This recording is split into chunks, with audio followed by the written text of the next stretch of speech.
In today's Tactical Tuesday episode, I'm going over card substitutions. With the restriction list hitting on Friday, some decks saw a hit that would definitely require additional innovation. And this video talks about finding the next best thing to make the deck work, or give up on it based on your evaluation.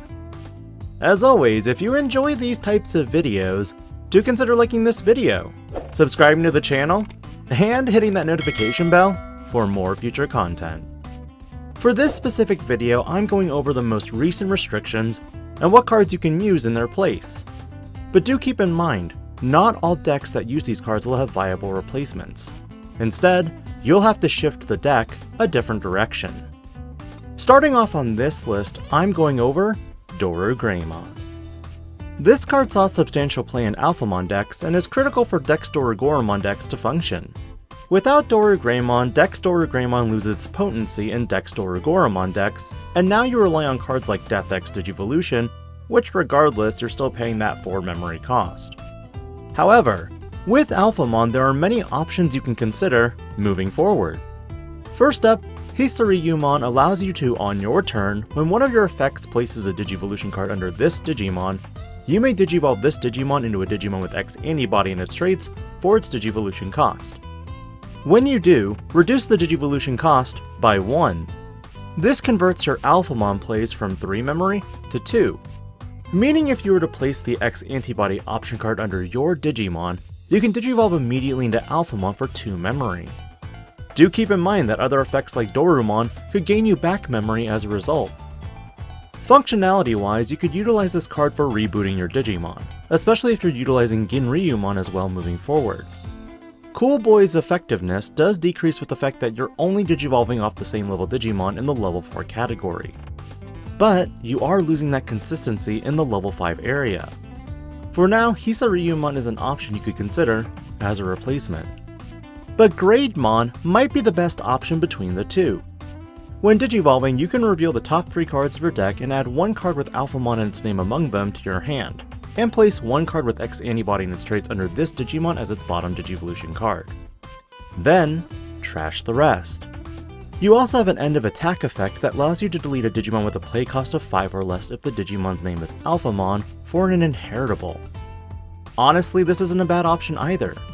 Moving forward, you'll be a little slower setting up, and Cool Boys again won't be as effective since it'll be Dorugamon and Dex Dorugamon where it's effective, but 1 Doru-Greymon and 4 Dex Doru-Greymon doesn't feel right to me.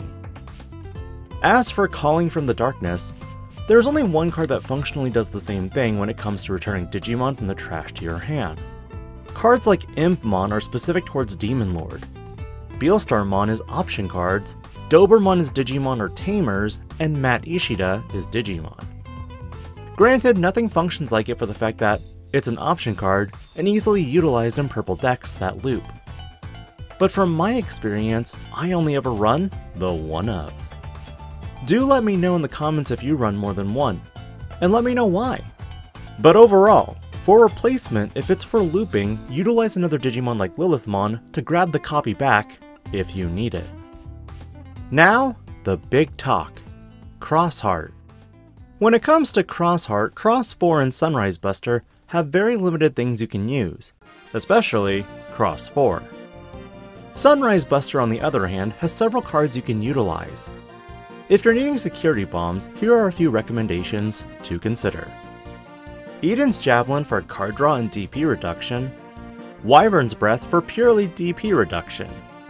But if your meta is seeing smaller bodies that are 6000 DP or less, Trident Revolver can be used to play your Tamers and delete a Digimon with 6000 DP or less. The plus of Trident Revolver is that it is a single color and you can play any color Tamer, meaning you're not limited to just Tai Kamiya and Kari Kamiya, Taiki, and Akari. But now, you can also play Zenjiro Tsurugi and Kiriha Aonuma if you splash it in the deck. And now, the last card for substitutions, Shoutmon Cross 4. Honestly, there's not a lot you can do with substituting for this card. Only future cards in future sets can provide some assist for Crossheart. If anything, the deck will need to be innovated to play more into Shoutmon Cross 5. Card draw may need to depend more on Hero of the Skies, considering Cross 5 doesn't give you any card draw when it's played.